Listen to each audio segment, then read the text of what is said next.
Asgard, home of the mighty Norse gods. To enter the kingdom of Asgard is no easy task. We must first cross Bifrost, the mystic rainbow bridge, the sole entrance to the eternal city and its surrounding lands. We may only cross the shimmering expanse into Asgard if given pass by the ever-vigilant Heimdall, guardian of bridge. If granted passage across the Technicolor trestle, we continue on the towering gates of Asgard. And through the gates stands the city of Asgard, while the streets of the city twist and turn in seemingly every direction. All roads of Asgard lead to but one place, the Square of the Allfather, the central gathering place for the denizens of Asgard, used for occasions and events of all kinds, for the gathering of troops before war, for celebrations in time of victory, for issuance of imperial decrees. Designed to win respect and establish absolute authority, the revered square is a place of power which is, not surprisingly, located directly at the foot of the imperial palace of Asgard. After crossing the threshold through the main entrance of the palace, we emerge in the great Hall of Heroes, lined with memorials to warriors who have given their lives in blind service to Asgard. This hall leads to the ultimate seat of power, Odin, the Allfather, King of all Asgard. From his majestic throne, Odin rules Asgard and the lands beyond with wisdom, cunning, and compassion he has learned over countless years. A cabinet of trusted advisors aid him in governing the day-to-day affairs of the kingdom, and contingent of savvy warriors help and protect his lands from outside threats.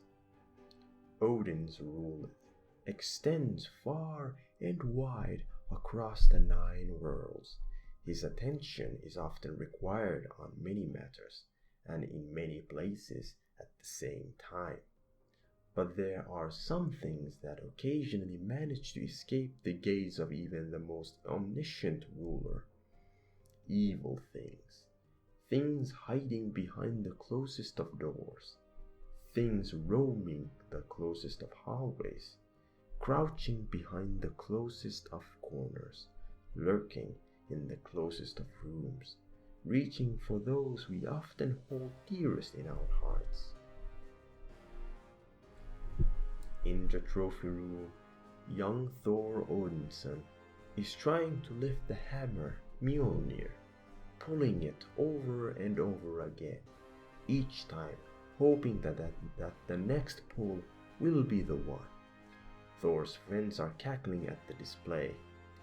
After trying and failing numerous times, he finally relents, conceding that it is no use. He can't lift the hammer. Defeated, he sulks, saying how he will never be worthy of Mjolnir. The mighty Uru hammer's enchantment won't allow it. Thor reacts to his friends' laughter by exclaiming how he is happy for them that they find his failures amusing.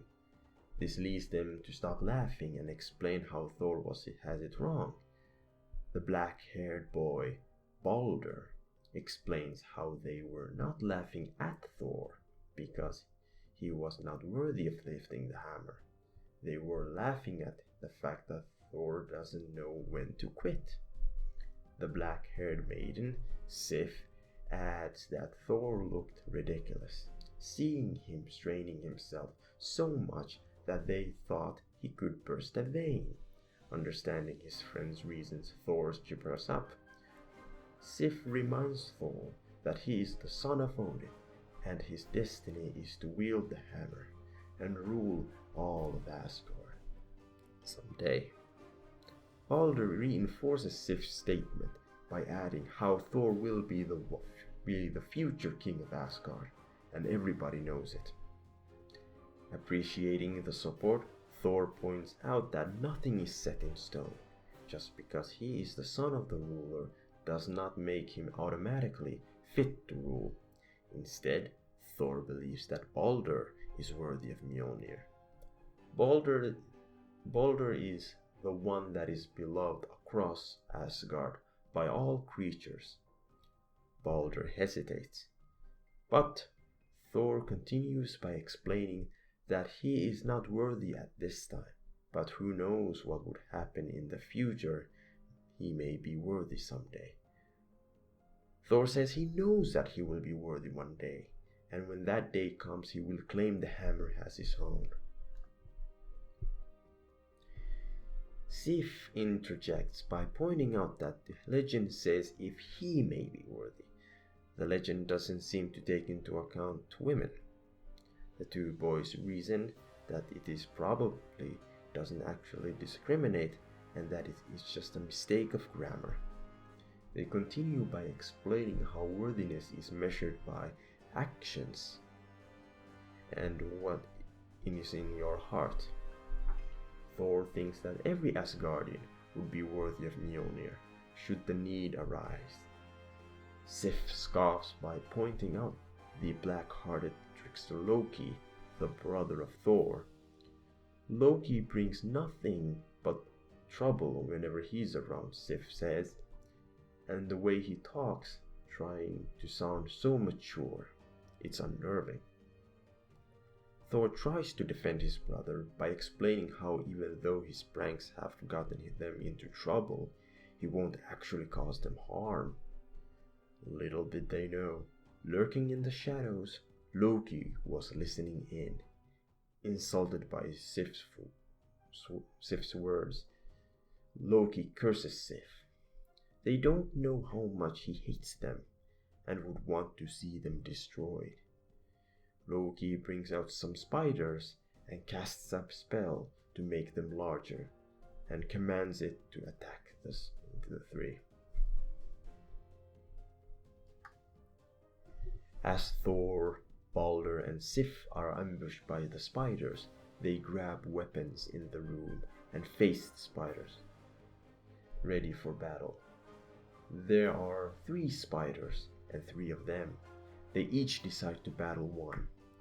Showing her prowess as a warrior by wielding 2 swords masterfully, she makes quick work out of one of her spider and finds out that their eyes are their weak point.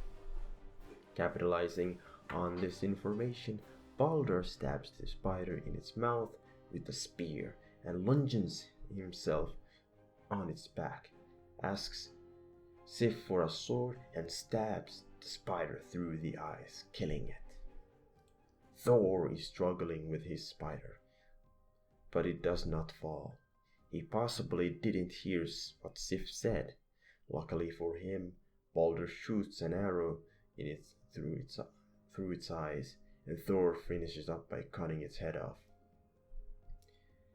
Before they could celebrate, Odin appears with his warriors, wondering what the sounds of battles were.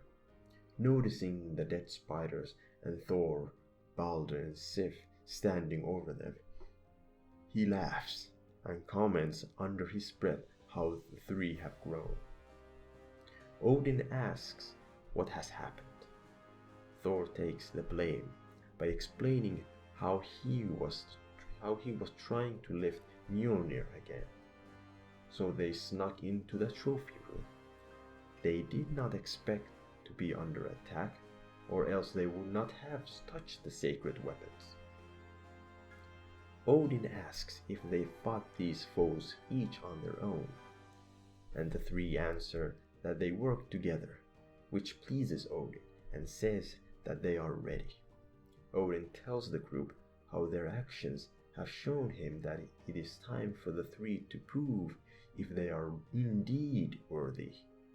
Odin continues by telling them that this is going to be their first quest, and if they are ready to accept the challenge. Thor accepts for the group. Balder does not take it well, but does not say anything.